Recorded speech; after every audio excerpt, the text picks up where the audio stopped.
Sir இப்ப பிரச்சாரத்தை start பண்ண போறீங்க. இதை தொடர்ந்து ஏற்கனவே திருப்பவனம் இதுல வந்து நீங்க அந்த பாதிக்கப்பட்ட அந்த ஃபேமிலி பேசிருக்கீங்க. நீங்க நேர்ல போறீங்க மறுபடியும் முத இந்த கோர்ட்ல கேஸ் போட்டு அதிமுக வைக்கலாம். அந்த நிலைப்பாடு வந்து தொடர்ந்து காவல்துறை அந்த உயர் அதிகாரி முதற்கொண்டு யாருன்னு முதற்கொண்டு கேள்வி கேட்கக்கூடிய சூழல்ல அந்த பயணம் எப்படி இருக்கு? திருப்பவனத்தில் இருக்கிற அந்த இதை வந்து அதிமுக சார்பில் எந்தெந்த மாதிரியான, அதாவது இன்றைக்கு அந்த காவலாளி அஜித்குமார் இன்றைக்கு பத்திரிகையிலே ஊடகத்திலே வெளிவந்த செய்திதான். காவலர்கள் விசாரிப்பதாக அழைத்துக் கொண்டு சென்று அவரை கடுமையாக தாக்கிய காரணத்தினால் அவர் மீது சுமார் 50 காயங்கள் ஏற்பட்டதாகவும் அந்த மருத்துவ சான்றிதழ் தெரிவிக்கின்றது. அதன் அடிப்படையில் அவர் இறந்ததாகவும் தெரிவிக்கின்றது. இன்றைக்கு நீதிமன்றத்துக்கு அந்த வழக்கு சென்று விட்டது. அனைத்து இந்திய அண்ணா திராவிட முன்னேற்ற கழகம் இதிலே நீதி கிடைக்க வேண்டும், உண்மை குற்றவாளிகள் யாரும் தப்பித்துவிடக் கூடாது என்பதற்காகத்தான் என்னுடைய கட்சியின் சார்பாக நாங்கள் நீதிமன்றத்தில் வழக்கு தொடர்ந்து இன்றைக்கு நீதியரசர் அதுக்கு ஒரு தனி நீதிபதியை நியமித்து விசாரணை மேற்கொண்டிருக்கின்றார்கள். நீதிமன்றத்திலே இந்த வழக்கு இருக்கின்ற பொழுது அதில் ஆழமாக செல்வது முறையாக இருக்காது என்று நான் கருதுகிறேன். நாங்க அங்க போகும்போது நாங்க போறோம், சிவகங்கை மாவட்டத்துக்கு போகும்போது அங்க போய் பாதிக்கப்பட்ட என் மகனை இழந்து வாடுகின்ற அந்த தாய்க்கும் அவருடைய சகோதரருக்கும் ஆறு சொல்ல நேரடியாக சென்று செல்வோம்.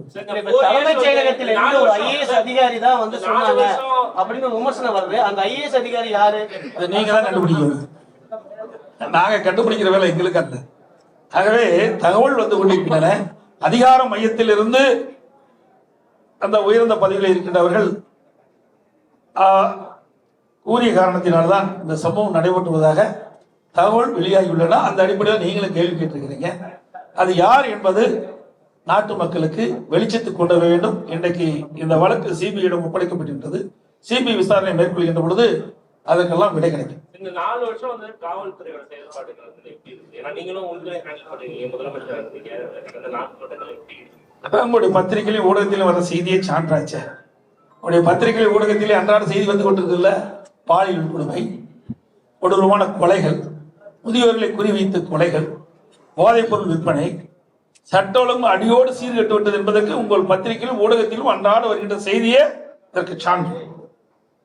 இரட்டை இலை விவகாரத்துல கால நிர்ணயம் செய்ய முடியாது, தேர்தல் ஆணையம் உயர்நீதிமன்றத்தில் சொல்லியிருக்கிறது. இது 9 மாசம் தான் நீதிமன்றத்தில் இருக்கின்ற கருத்து ஏற்கனவே உச்ச நீதிமன்றம் தீர்ப்பு அளிக்கப்பட்டு விட்டது. அந்த தீர்ப்பின் அடிப்படையில் தான் நடந்து முடிந்த நாடாளுமன்ற தேர்தலில் நாங்க போட்டியிட்டோம். ஆகவே இதெல்லாம் நீதிமன்றத்தில் இருக்கின்ற வழக்கு குறித்து இங்கே விவாதிப்பது உகந்ததல்ல. கட்சிகள் ஒருக்கான வாய்ப்பு இருக்கா? அனைத்து இந்திய அண்ணா திராவிட முன்னேற்ற கழகத்தில் அமைக்கப்பட்ட பாரதிய ஜனதா கூட்டணியோடு இன்னும் பல கட்சிகள் நிச்சயமாக வரும். பலமான கூட்டணி அமைக்கப்படும். நிச்சயமாக 2026 தேர்தலிலே திராவிட முன்னேற்ற கழக கூட்டணியை வென்று ஒரு மகத்தான ஆட்சியை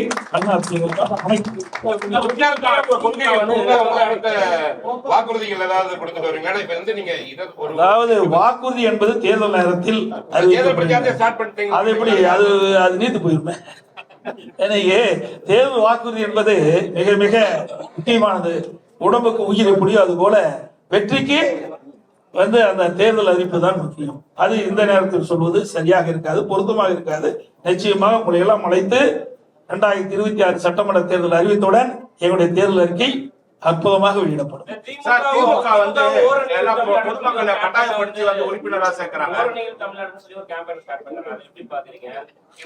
அதாவது திமுக பரிதாபமா நிலைக்கு போயிடுது.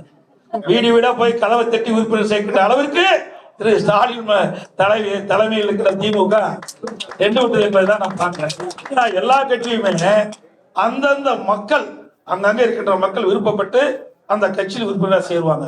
ஆனா திமுக வீடு வீடா போய் கதவை தட்டி திமுகவுல சேர்ந்துக்குன்னு இன்னைக்கு போய் வீடு வீடா கதவை தட்டி உறுப்பினர் சேர்க்கின்ற அளவுக்கு திரு ஸ்டாலின் தலைமைக்கின்ற திமுக சென்று விட்டது என்பதுதான் நான் பார்க்கிறேன்.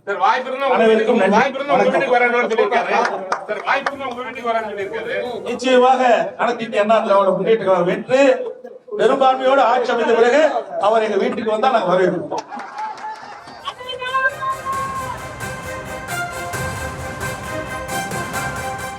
மக்களை காப்போம், தமிழகத்தை மீட்போம் என்ற பிரச்சார பாடலை வெளியிட்ட பின் அதிமுக தலைமை அலுவலகத்தில் எதிர்க்கட்சித் தலைவர் எடப்பாடி பழனிசாமி செய்தியாளர்களை சந்தித்தார். அந்த காட்சிகளை பார்த்தோம்.